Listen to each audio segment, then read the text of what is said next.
السلام علیکم ورحمۃ اللہ وبرکاتہ۔ الحمد للہ وکفی وسلام علی عبادہ الذین اصطفی، اما بعد۔ محترم ناظرین کرام، آپ سبھی حضرات کا استقبال ہے ہمارے پروگرام آپ کے مسائل اور ہمارا جواب۔ مسئلہ نمبر 1 کہ روزہ کن لوگوں پر فرض ہے؟ تو روزے کی فرضیت کے لیے مسلمان ہونا، عاقل ہونا یعنی عقل مند ہونا، کسی پاگل، مجنون یا دیوانہ پر روزہ فرض نہیں ہے۔ تو پہلی شرط یہ ہے کہ مسلمان ہونا، یعنی غیر مسلم پر روزہ فرض نہیں ہے۔ عاقل ہونا یعنی عقل مند ہونا، دیوانہ یا مجنون یا پاگل پر روزہ فرض نہیں ہے۔ تیسری چیز یہ ہے بالغ ہونا، نابالغ پر روزہ فرض نہیں ہے۔ چوتھی چیز یہ ہے کہ وہ شخص معذور نہ ہو۔ اگر وہ شخص معذور ہے تو اس پر روزہ فرض نہیں ہے۔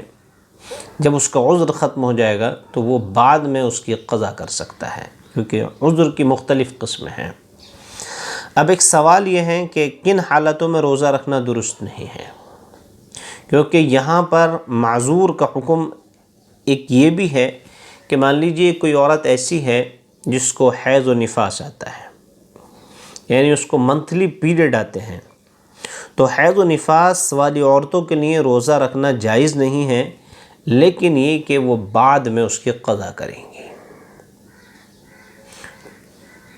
ایک اور آگے جو مسئلہ ہے وہ یہ ہے کہ وہ ایسی کتنی حالتیں ہیں جن میں روزہ رکھنا مباح ہے، یعنی اگر کوئی رکھنا چاہے تو رکھ سکتا ہے۔ مریض، یعنی اگر کوئی شخص ایسا مریض ہے کہ اس کو یہ لگتا ہے کہ اگر وہ روزہ رکھتا ہے تو اس کے مرض میں کوئی دقت اور کوئی پریشانی یا کوئی اس کے مرض میں اضافہ نہیں ہوگا تو وہ روزہ رکھ سکتا ہے۔ لیکن قرآن نے اس بات کو بیان کر دیا کہ اگر تم میں سے کوئی شخص مریض ہو جائے یا یہ کہ وہ سفر میں چلا جائے تو اس کو اجازت ہے کہ اس وقت میں روزہ نہ رکھ کر کے بعد میں اس کی قضا کر لے۔ فَمَنْ كَانَ مِنْكُمْ مَرِيضًا أَوْ عَلَى سَفَرٍ فَعِدَّةٌ مِّنْ أَيَّامٍ أُخَرَ۔ اگر کوئی آدمی تم میں سے مریض ہو جائے یا حالت سفر میں ہے، یعنی مسافر ہے، جس کو سفر شرعی کہا جاتا ہے۔ سفر شرعی تقریباً 82 کلومیٹر 286 میٹر پر، جس کو مفتی سلمان صاحب نے اپنی کتاب النوازل میں جس کو لکھا ہے تحقیق کے بعد، اگرچہ علماء کے اس کے بارے میں مختلف اقوال ہیں، بعض کے نزدیک 72 کلومیٹر بھی ہے، 78 بھی ہے، 75 بھی ہے، لیکن بہرحال مفتی سلمان صاحب کتاب النوازل میں لکھتے ہیں کہ یہ 82 کلومیٹر قریب ہے۔ تو مسافر کے لیے اس بات کی اجازت ہے کہ وہ اگر حالت سفر میں اس کو کوئی پریشانی اور کوئی دقت وہ محسوس کرتا ہے تو وہ اس وقت میں روزہ چھوڑ سکتا ہے، اور لیکن فعدۃ من ایام اخر، وہ دوسرے دنوں میں اس کو پورا کر سکتا ہے۔ یرید اللہ بکم اليسر ولا یرید بکم العسر ولتکملوا العدہ۔ اللہ تبارک و تعالی تمہارے اوپر آسانی چاہتا ہے، مشکل نہیں چاہتا ہے، تاکہ تم اس کو آسانی کے ساتھ پورا کر سکو۔ اسی طرح حاملہ عورت، یعنی کوئی عورت پریگننٹ ہے، اب اس کو یہ خدشہ ہے کہ کہیں ایسا نہ ہو کہ اس پریگننسی میں اگر میں روزہ رکھوں گی تو مجھے دقت اور پریشانی ہوگی، تو اس کو بھی اجازت ہے کہ وہ بعد میں جب پریگننسی سے فارغ ہو جائے، نفاس سے پاک ہو جائے، اس کے بعد جب اس کو لگے، کیونکہ بچے کے دودھ پلانے کا بھی ایک پیریڈ ہوتا ہے، تو اس میں بھی اگر اس کو لگتا ہے کہ وہ رکھ سکتی ہے، روزہ کوئی دقت نہیں ہوگی اس کے بچے کو، تو پھر بہرحال رکھ سکتی ہے، لیکن اگر وہ پیریڈ بھی جب نکل جائے تو اس کے بعد وہ رکھے۔ اسی طرح دودھ پلانے والی عورت، کہ عورت اپنے بچے کو دودھ پلاتی ہے، اگر اس کو لگتا ہے کہ اگر وہ دودھ پلائے گی تو بہت ممکن ہے کہ اس کے بچے کو دودھ نہ اترے روزہ رکھنے کی وجہ سے اور بچے کو پریشانی ہو جائے، تو اس حال میں بھی وہ روزہ چھوڑ سکتی ہے، لیکن بعد میں وہ اس کو پورا کرے گی۔ تیماردار، یعنی ایسا شخص جو کسی مریض کی تیمارداری کر رہا ہے، کوئی شخص ایسا ہے جو کسی مریض کے پاس ہے، اب جب کہ اس کے روزہ رکھنے سے مریض کا نقصان ہو، شرط یہ ہے کہ مان لیجیے اگر اس نے روزہ رکھ لیا اور وہ مریض کی تیمارداری نہیں کر پائے گا، لیکن اگر وہ روزہ رکھنے کے بعد اس کی مریض کی دیکھ بھال کرنے میں اس کو کوئی دقت اور پریشانی نہیں ہے تو پھر اس کو چاہیے کہ وہ روزہ رکھ لے۔ لیکن اگر دقت اور پریشانی ہو رہی ہے، اس کے ساتھ مشکل ہے، تو پھر بہرحال وہ ان دنوں میں اس کو چھوڑ سکتا ہے اور باقی بعد کے دنوں میں اس کو پورا کر لے گا۔ ایک اگلا ہے نہایت کمزور شخص، یعنی بہت زیادہ کمزور ہو چکا ہے اور اس کے اندر اتنی برداشت نہیں ہے کہ وہ بھوک برداشت کر سکے یا پیاس برداشت کر سکے،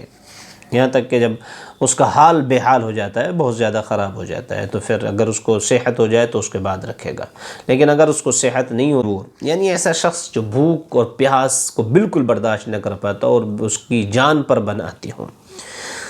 مجاہد فی سبیل اللہ، جبکہ اس کے روزے سے جہاد میں نقصان نہ ہو۔ اسی طرح وہ شخص جو جہاد میں گیا ہوا ہے اور اگر وہ روزہ رکھتا ہے تو لگے کہ اس کی وجہ سے وہ میدان میں نہیں اتر سکتا ہے، یا میدان میں اس کو جہاد کرنے میں، لوگوں سے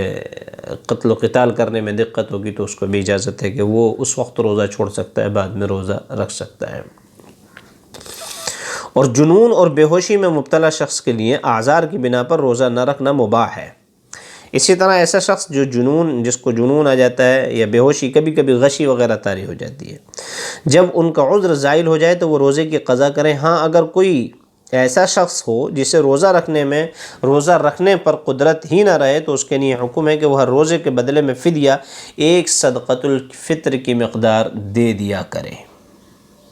ایسا شخص جس کو بالکل ہی قدرت نہ ہو تو اس کے لیے حکم یہ ہے کہ وہ ایک صدقۃ الفطر کی مقدار فدیہ دے دیا کرے۔ لیکن اگر کسی کا عذر، کسی کی بیماری ایسی ہے کہ اس کو لگتا ہے کہ بھئی ہاں میں اس بیماری سے شفا پا جاؤں گا، صحیح ہو جاؤں گا، تو اس وقت تک فدیہ نہ دے، بلکہ بیماری سے صحیح ہونے کے بعد میں وہ پھر روزہ رکھے۔ اور پھر بھی اگر وہ روزہ نہیں رکھ پاتا ہے تو اس وقت وہ اس کو لگے کہ اب میں صحیح نہیں ہو پاؤں گا، کچھ بھی امکانات اس کے صحیح ہونے کے مجھے نظر نہیں آ رہے ہیں، تو پھر وہ فدیہ دے سکتا ہے۔ لیکن اگر اس کو لگتا ہے کہ میں صحیح ہو جاؤں گا، صحت ہو جائے گی، تو اس کو چاہیے کہ وہ روزے کی قضا کرے۔ السلام علیکم ورحمۃ اللہ وبرکاتہ۔